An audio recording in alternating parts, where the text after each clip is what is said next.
함께 나눌 하나님의 말씀은 야고보서 2장 8절에서 13절 말씀입니다.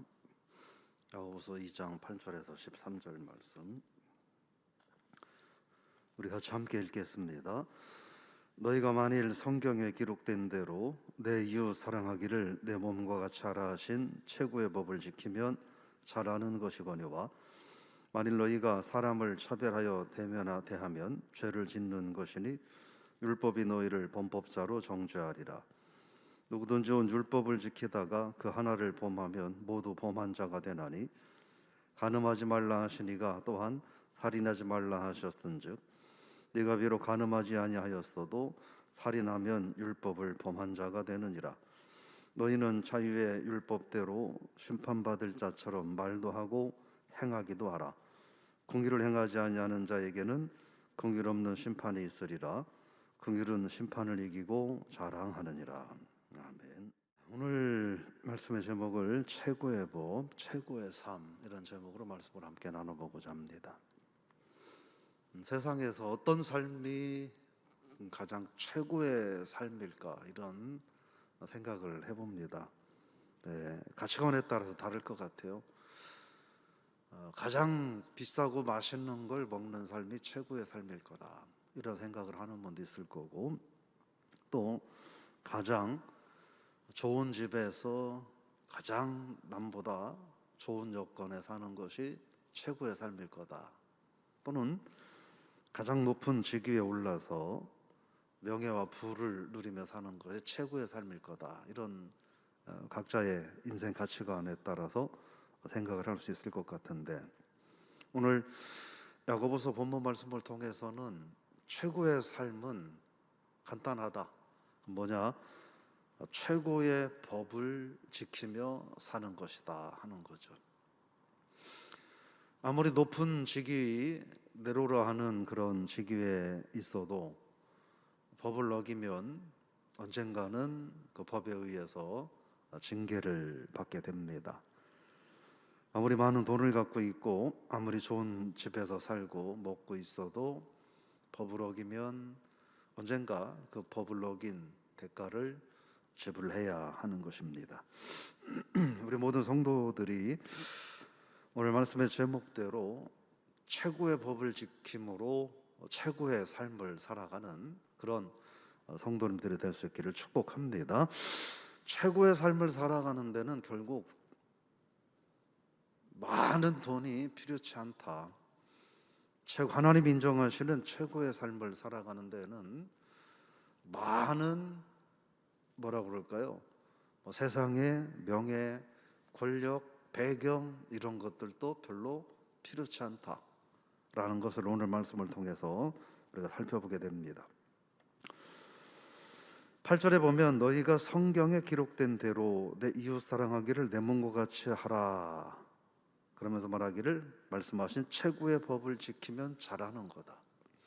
오늘 이 8절 말씀은 레위기 19장 18절 말씀, 원수를 갚지 말고 동포를 원망하지 말고 내 이웃 사랑하기를 내 자신과 같이 사랑하라 나는 여호와니라 하는 이 말씀을 인용하여 하는 말입니다. 최고의 법이다. 그게 뭐냐? 이웃 사랑하기를 내 몸과 같이 하는 것이 최고의 법이다. 여기서 말하는 최고의 법이라고 하는 것은 왕의 법이다 이런 의미입니다. 왕의 법이다. 즉 이웃 사랑은 하나님이 정하신 가장 중요한 그리고 가장 높은 가장 우선시돼야 한 그런 법이다 이런 말씀인 거죠. 결국은 이웃사랑의 실천이 신앙인으로서 하나님의 자녀의 삶을 살아가는 것이 되고, 즉 신앙인의 진정한 삶의 완성은 바로 이웃사랑으로부터 가능하다 하는 의미입니다. 그러면서 9절에 보면 사람을 차별하여 대하면 죄를 짓는 것이다. 즉 하나님의 최고의 법은 사람을 차별하지 말고 사람을 너 자신과 같이 이웃들을 사랑하라 하셨는데, 외적인 조건을 보고 사람을 차별하면 하나님은 그것을 죄로 본다. 근데 어느 정도냐? 가장 중한 죄로 본다. 이런 말씀인 거죠. 사실 우리는 신앙생활을 하면서 이런 생활을 하고 살지를 못합니다. 살인하고 간음하고 이런 죄를 지어야 하나님 앞에 심각한 죄인 거지, 하나님께서 말씀하신 이웃사랑을 하지 않고 사람을 물질이나 외적인 조건을 보고 차별하는 것이 하나님 앞에 가장 심각하고 최고의 범죄가 된다는 생각은 하지 못하고 우리가 살고 있지 않나 싶습니다. 그러나 오늘 말씀을 통해서 사회적인 외적인 조건을 가지고 사람을 차별하는 것은, 이것은 하나님 앞에 최고의 범죄가 된다 하는 사실을 우리가 기억하고 살 수 있기를 바랍니다. 10절 말씀을 보면 율법을 다 지키다가 하나를 범하면 모두 범한 자가 된다, 이렇게 말을 하고 있습니다. 이때 당시에 유대인들은 그들 스스로도 알고 있는 거죠. 하나님의 율법을 모두 다 지키기는 불가능하다라고 하는 것을 본인들 스스로 알고 있었습니다. 그래서 그들 스스로가 하나님의 율법에 경중을 나눴어요. 그래서 이 율법은 꼭 지켜야 되는 거, 그리고 이 율법은 안 지켜도 괜찮은 거, 이렇게 자기들 스스로 임의로 하나님의 율법에 이 비중을 두고 생활을 하고 있었습니다. 이 야고보서가 디아스포라 유대인들을 대상으로 기록된 서신으로 전제하는 것을 놓고 생각할 때, 유대인들이 이스라엘 땅이 아닌 세계 각지에 흩어져서 살아가고 있지만 여전히 그 생각과 그 습관은 가지고 있다는 거죠.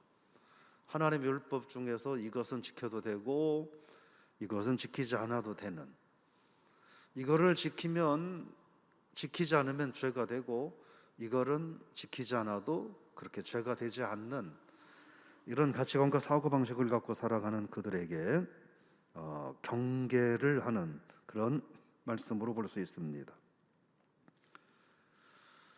하나님의 말씀은 인간의 생각에 의해서 경중을 나눌 수 없고 하나를 어기면 다 어기는 것이 된다, 그런 이야기를 하는 거죠. 그래서 이것을 어떤 우리로 말하면 성경의 통일성 또는 율법의 통일성을 근거로 이런 말을 하고 있는 겁니다. 그래서 그러면 뭐가 가능하냐 하는 거예요. 무엇이 우리를 가능하게 하느냐? 우리를 하나님의 온전한 자녀로 살 수 있도록 가능하게 하는 것은 율법을 지키는 행위로는 거의 불가능하다. 그럼 뭘로 가능하냐? 그것은 하나님의 은혜와 하나님의 긍휼로서만 가능하다 하는 겁니다. 그래서 11절에서 살인하지 말라라고 하는, 그리고 간음하지 말라는 6계명과 7계명을 말씀을 들어서 설명을 하고 있습니다. 6계명을 명령하니가 7계명을 명령하신 분이고 7계명을 명령하신 분이 6계명을 명령하신 분이라는 거예요. 그래서 7계명을 어겼다고 지켰다고 해서 6계명을 어기면 그는 그 명을 하신 하나님의 모든 명령을, 하나님을 거역하는 일이 되는, 6계명을 지키니가 7계명을 거역하면 그 또한 하나님 자체를 거역하는 죄가 된다. 그래서 결과적으로는 하나님의 율법을 범한 것이 된다, 그런 말을 하면서, 그래서 복음을 얘기합니다. 그래서 12절에서 말하는 것은, 자유의 율법은 뭘 말하냐면 복음을 얘기하는 거예요. 즉 율법으로부터 자유로워진 것을 말합니다. 이 얘기는 뭐냐면 율법으로부터 자유로워졌다고, 즉 복음을 영접했다고, 그렇다고 해서 너희들이 하나님의 말씀을 어기는 것은 옳은 일이 아니다, 그런 말을 하고 있는 것입니다. 율법으로부터 자유한 그리스도의 십자가의 구원의 은혜로 구원받은 하나님의 자녀라고 해서 그렇다고 그 하나님의 말씀을, 율법의 말씀을 어기는 것은 올바른 삶이 아니다. 오히려 그렇게 복음으로 인해서 율법으로부터 자유로워진 이들에게는 하나님이 허락하신 또 다른 사명이 있다. 그게 뭐냐 하는 거예요. 그것은 바로 긍휼을 행하는 삶을 살아야 된다. 그래서 13절 말씀 같이 읽어보겠습니다. 긍휼을 행하지 아니하는 자에게는 긍휼 없는 심판이 있으리라. 긍휼은 심판을 이기고 자랑하느니라. 그렇게 말씀을 하고 있습니다. 그러니까 하나님 은혜로, 주님의 십자가의 은혜로 구원받은 사람들은 분명한 것은 율법으로부터 자유로워졌다는 거예요. 자유로워졌다는 의미는 율법을 지키지 않고 어겨도 된다는 게 아니고, 율법을 다 지킬 수 없기 때문에, 그래서 죄인이 되고 하나님 앞에 죄인으로 설 수밖에 없기 때문에 하나님이 긍휼하게 여기셔서 구원의 은혜를, 하나님의 자녀의 은혜를 허락해 주셨다고 하는 겁니다. 그렇기 때문에 하나님 앞에 긍휼의 은혜를 받은 자로서 나 이제 율법 지키지 않아도 돼. 예를 들어 레위기 19장 18절의 말씀, 내 이웃을 원수를 갚지 말고 사랑하기를 내 자신과 같이 해라 하는 말도 이제는 율법은 다 어겨도 돼, 이런 가치관을 갖지 말고 오히려 너희들도 하나님께로부터 긍휼의 은혜를 입었으니 너희들에게도 이제는 그 긍휼의 은혜를 베풀 새로운 의무가 주어졌다 하는 것을 강조하고 있는 겁니다. 말도 하고 행하기도 하라, 이렇게 12절 뒤에서 말을 하고 있는데, 말도 하고 행하기도 하라 하는 말의 의미는 무슨 말이냐면, 이 말은 현재형으로 되어 있습니다. 현재형으로 되어 있다는 거예요. 이때로 성경에서 사용되는 이 문법 가운데 시제가 중요할 때가 있는데, 우리들이 생활 속에서 놓치지 않고 지금이나 과거나 미래나 계속 해야 될 부분들에 대해서는 때로는 이 뭐라고 할까요? 이렇게 문법을 초월하면서 시제를 사용할 때가 있습니다. 오늘 말씀이 그것입니다. 듣기도 하고 말도 하고 행하기도 하라라고 하는 것은, 이 말은 현재형으로 되어 있습니다. 그러니까 지금 말하고 지금 행해야 하고, 또 10년 뒤에도 여전히 지금처럼 말하고 행해야 된다 하는 이야기입니다. 무슨 말일까요? 일회성으로 그쳐서는 안 된다. 계속 그것이 생활이 돼야 된다. 삶이 돼야 된다. 습관이 돼야 된다 하는 것입니다. 결국은 긍휼을 입은 하나님의 자녀라고 하는 것을 삶 속에서 입증해라 하는 거예요. 생활 속에서 입증해라 하는 것입니다. 여러분, 그것이 최고의 법이라는 거예요. 그리고 하나님의 사랑으로, 그리스도의 십자가의 구원의 은혜로, 긍휼함으로 제사함을 받은 하나님의 거룩한 자녀가 되었다고 하면, 그것은 이제 내 이웃을 사랑하는 삶을 실천함으로 진짜 최고의 삶을 사는 신앙인이 되라 말씀을 하는 것입니다. 오늘 저 여러분들이 우리들의 생각을 조금만 좀 바꿔보면 어떨까? 내가 구원받은 성도로서 최고의 삶을 사는 것은 하나님 은혜로 세상에서 더 많은 물질과 건강과 이 세상적인 축복을 받아서 편안하고 정말로 여유롭게 살아가는 삶이 아니라, 조금 삶은 편안하지 않은 것 같아도, 여유롭지 못한 듯해도 이웃들을 나처럼 사랑하고 섬기며 살아가는 삶이 구원받은 신앙인의 최고의 삶이라고 하는 것을 오늘 저 여러분들이 하나님의 말씀을 통해서 기억할 수 있기를 축복합니다. 근데 이 말씀이 정말 쉽지 않다는 거죠. 그렇죠?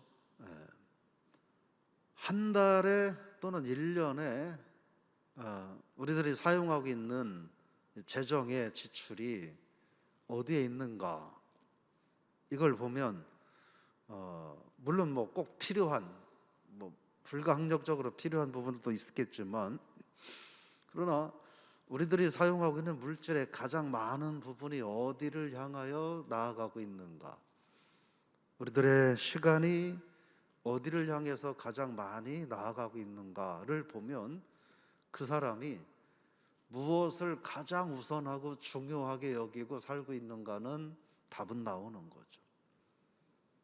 여러분, 오늘 저 여러분들이 무슨 말이냐면, 이웃을 나처럼 사랑하는 게 사실은 우리의 삶에서 이게 정말 쉬운 일이 아니라는 거예요.